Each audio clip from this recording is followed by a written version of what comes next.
उभरने से पहले ही दबाने की कोशिश की जाएगी। तसादुम का रास्ता होगा तो कहा जाएगा कि अफरा तफरी हो गई, इंतशार हो गया, लिहाजा ये मुल्क दुश्मन लोग हैं। हमने इस साजिश को अपने तदब्बुर से, अपने कारकुनान के नज़्म ज़ब्त से, इनकी इस्तिकामत से शिकस्त दी। पहले मरहले पे हमने इनको बता दिया ये कंटेनर हमारा रास्ता नहीं रोक सकते। इन कंटेनरों को तो हाथों से ही हटाकर हमने फेंक दिया था। हमारे ये कारकुन तो दी चौक पहुंच रहे थे। हमने उनसे कहा कि नहीं, वहां पहुंचोगे तो ये हमें पुलिस से लड़वाएंगे, ये हमारी ताकत को कमजोर करेंगे। हमें तो अपने इस मुल्क की पुलिस के सिपाही भी अजीज हैं, इनको आग में झोंक देते हैं और देते इनको भी क्या है, बदनाम तो ये बेचारे बहुत होते हैं कि रिश्वत ये लेते हैं। लेकिन कोई पूछे कि पुलिस के एहलकारों को तुम देते क्या हो? तुम एक तरफ इनको कुछ देते नहीं हो, इक्विप नहीं करते हो, फिर बार बार इंसानों से, अपने ही शहरियों से लड़वाते हो, बदनाम करते हो। तुमने तो पूरा निजाम ही ऐसा बनाया है कि जो शरीफ लोग हैं, जो लोग हक पे चलना चाहते हैं, हलाल कमाना चाहते हैं, वो लोग कुछ करने के काबिल ही ना रहे। रिश्वत पर उन्हें मजबूर करते हो, झूठ पे मजबूर करते हो, धोखे पे मजबूर करते हो। ये निजाम, ये रिश्वत को प्रमोट करने का निजाम बन चुका है, ये झूठ और धोखे को आगे बढ़ाने का निजाम बन चुका है। जो हलाल कमाना चाहता है उसके लिए रास्ते ये निजाम बंद करता है, हराम के लिए सारे रास्ते खोलता है। इसलिए अब मसला सिर्फ इतना भी नहीं है कि बिजली की कीमत कम होगी तो मामला खत्म हो जाएगा, गैस की कीमत कम होगी तो मामला खत्म हो जाएगा, और आईपीपीस पर अगर कार्रवाई होगी तो मामला खत्म हो जाएगा। इन मुतालबात के नतीजे में जो हमने कहे हैं, जो किए हैं, जिस पर हम धरना दे रहे हैं, उसमें तो अगर तनख्वाहदारों का ये स्लैब ये खत्म करेंगे, बिजली की कीमत सिर्फ उतनी करेंगे जितनी बिजली की लागत है, और मजीद टैक्स हम नहीं देंगे। अगर ये करेंगे कि आईपीपीस को लगाम देंगे, ये करेंगे कि पेट्रोल की लेवी खत्म करेंगे, ये करेंगे कि सबको, चलो 1000 नहीं माफ करते हैं, 1300 सीसी पे सबको आना पड़ेगा, सबको 1300 सीसी से बड़ी कोई गाड़ी नहीं मिलनी चाहिए। ये करेंगे तो ये जिद्दोजहद खत्म नहीं होगी, हक दो आवाम को तहरीक खत्म नहीं होगी। ये धरना तो इसी सूरत में खत्म होगा जब ये सब मुतालिबात माने जाएंगे। लेकिन इसके बाद तो इस निजाम को जड़ से उखाड़कर फेंकने की तहरीक का नया आगाज होगा इंशाअल्लाह। इस तवील जिद्दोजहद के लिए आप तैयार हैं कि नहीं तैयार हैं? मेरी बहनें तैयार हैं कि नहीं तैयार हैं? नौजवान तैयार हैं कि नहीं तैयार हैं? और जब आप तैयार हैं तो आपका ये जज्बा, आपका ये हौसला, आपका ये वलवला, आपका ये आज़म मुझे भी हौसला देता है, मेरे हौसलों को भी जवान करता है। जब ऐसे लोग मौजूद हैं, कोई मायूसी की जरूरत नहीं है। पाकिस्तान के लोगों, तुम तक मेरी आवाज पहुंच रही है तो सुन लो मेरे नौजवानों, इस मुल्क से मायूस मत होना, मत तो तय कहो ये कि यह हमारा कोई मुस्तकबिल नहीं। मालूम है तुम्हारे लिए तालीम के रास्ते बंद किए जाते हैं। पाकिस्तान के नौजवानों, मैं जानता हूं कि तुम्हारे लिए रोजगार के मौके बंद किए जा रहे हैं। मैं जानता हूं तुम्हारे वोट को भी बर्बाद किया गया है, तुम्हारी आजादी को भी पामाल किया गया है। मैं जानता हूं नौजवानों, जब तुम घरों में पहुंचते हो तो अपने माँ बाप की निगाहों का सामना नहीं कर पाते हो। जब बिजली के बिल की कीमत नहीं होती, उसको अदा करने की सकत नहीं होती, तो तुम परेशान होते हो, तुम्हारे माँ बाप परेशान होते हैं। तुम अपनी बहनों की छोटी छोटी फरमाइशें पूरी नहीं कर पाते हो। मैं जानता हूं तुम्हारी तकलीफों को, लेकिन नौजवानों, ये तकलीफें बहुत आर्जी हैं। मायूस हो जाओगे तो ये जालिम ताकतवर हो जाएंगे। तुम उम्मीद के चिराग जलाओ, यकीन से हम किनारो, हमारे हाथों में हाथ डालो हमारे साथ मिलकर चलो, इस पाकिस्तान को सही मानों में एक आजाद पाकिस्तान बनाएंगे इंशाअल्लाह। नौजवानों का पाकिस्तान बनाएंगे।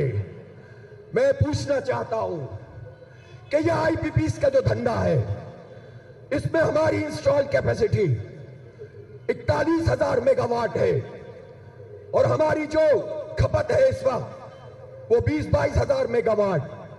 जो पीक आवर्स की खपत है वो भी 30-35 हजार मेगावाट, 30 हजार मेगावाट। फिर इजाफी पैसे हमें देने पड़ते हैं।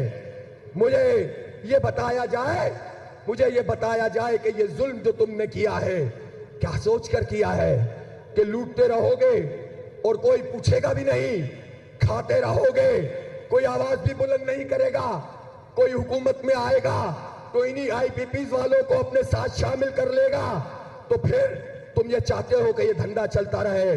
मैं ये पूछना चाहता हूं, क्या प्लान था तुम्हारे पास? मैं बताता हूं हमारे पास क्या प्लान है। हमारे पास प्लान ये है कि इन आईपीपीस को, कि जो फ्रॉड की बुनियाद पर बनी थी, जिसके मुआहदों में धोखे शामिल हैं, जिन्होंने इंपोर्टेड कोल पे ये सारे प्राइस को फिक्स किया और जो गन्ने का भूख है उसके ऊपर प्लांट चलाते हैं, जिन्होंने अपनी कैपेसिटी ओवर कैपेसिटी करके दिखाई है, जिन्होंने धोखा दिया है, उनको फौरन बंद किया जाएगा, ये मुतालबा मनवाया जाएगा इंशाअल्लाह ताला आपके अज़्म और इस्तिकामत के नतीजे में। और फिर जो हमारी इंस्टॉल कैपेसिटी है उसको हम अपने नेशनल ग्रिड में और इस नेशनल ग्रिड को इंप्रूव करेंगे। जो इन्वेस्टमेंट हमारी ट्रांसमिशन और डिस्ट्रीब्यूशन में होनी चाहिए थी, वो आईपीपीस वालों के पेट भरने में इन जालिमों ने लगा दी है। मैं तो पूछना चाहता हूं कि एक तरफ दुनिया में ये सवाल पैदा हो रहा है कि टेक्नोलॉजी बढ़ रही है, एआई का जमाना हो गया है। नौजवानों, ये बातें गौर से सुनो कि एआई के इस जमाने में हमें ये कहां पर लाकर डाल रहे हैं। ट्रम्प कहता है कि हमारी हुकूमत आएगी तो हम अपनी जो इलेक्ट्रिसिटी है और पावर है उसको डबल करेंगे, क्योंकि आइंदा 5 साल में एआई में जो हमें डेटा सेंटर बनाने हैं उनको इतनी बिजली चाहिए कि जिसके नतीजे में हम एआई की बुनियाद पर आगे बढ़ सके और रूल कर सकें। वो तो इस तरह सोच रहे हैं और हम इस तरह सोच रहे हैं कि हम इन मगरमच्छों से, इन दरिंदों से अपनी जान कैसे छुड़ाएं।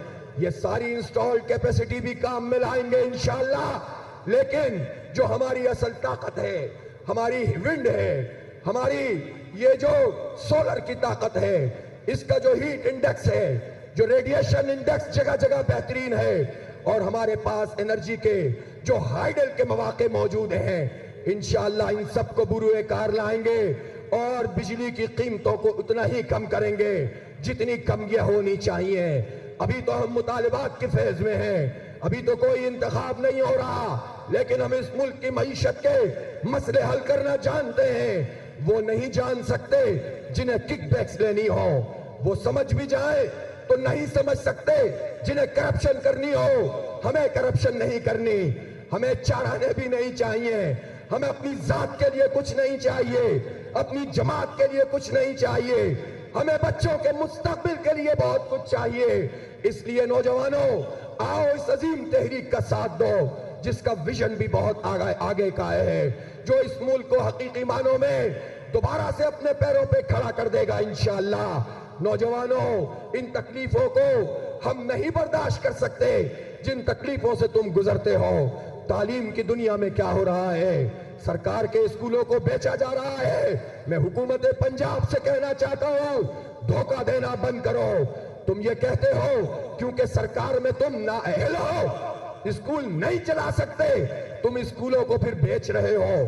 पहले मरहले पे प्राइवेट एंटिटीज को और एनजीओस को दोगे, दूसरे मरहले में फिर उनके हाथों में उनकी जमीनें भी चली जाएंगी, स्कूल भी चले जाएंगे, फिर तालीम, फिर मजीद कारोबार बनेगी। हम अपने इन असासों को इन नाअहलों की वजह से किसी के हवाले नहीं करने देंगे।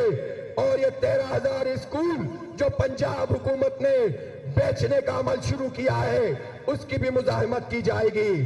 फिर मुझे बताएं कि बिजली के बम जो लोगों पे गिरते हैं, सरकार में अच्छी तालीम नहीं मिलती, प्राइवेट सेक्टर में गरीब और मिडिल क्लास लोगों का मसला यह है कि वो अगर कम फीस देते हैं तो अच्छी तालीम नहीं होती, अच्छी तरबियत नहीं होती, और अगर लोग ज्यादा फीस वसूल करें तो वो स्कूल का निजाम नहीं चला सकते। अब तो स्कूल वालों के ऊपर भी जो बिजली के बम गिरेंगे, जब स्कूल खुलेंगे तो कितने स्कूल हैं जो प्राइवेट सेक्टर में भी बंद हो जाएंगे। पहले ही 2,62,00,000 बच्चे आउट ऑफ स्कूल हैं। क्या बनाने जा रहे हो तुम पाकिस्तान का? तुम ये क्या जुल्म हमारे साथ कर रहे हो? इसलिए एक ही रास्ता है, बिजली की कीमतें कम की जाए, हमारे बच्चों को पढ़ने दो, हमारे बच्चों को आगे बढ़ने दो, हमारे बच्चों को मेयारी तालीम दो, हमारे बच्चों को एक निजाम के तहत तालीम दो। तबकाती निजाम तालीम हमें कबूल नहीं है। मेरे भाइयों और दोस्तों, मेरे नौजवानों, मेरी माओ बहनों,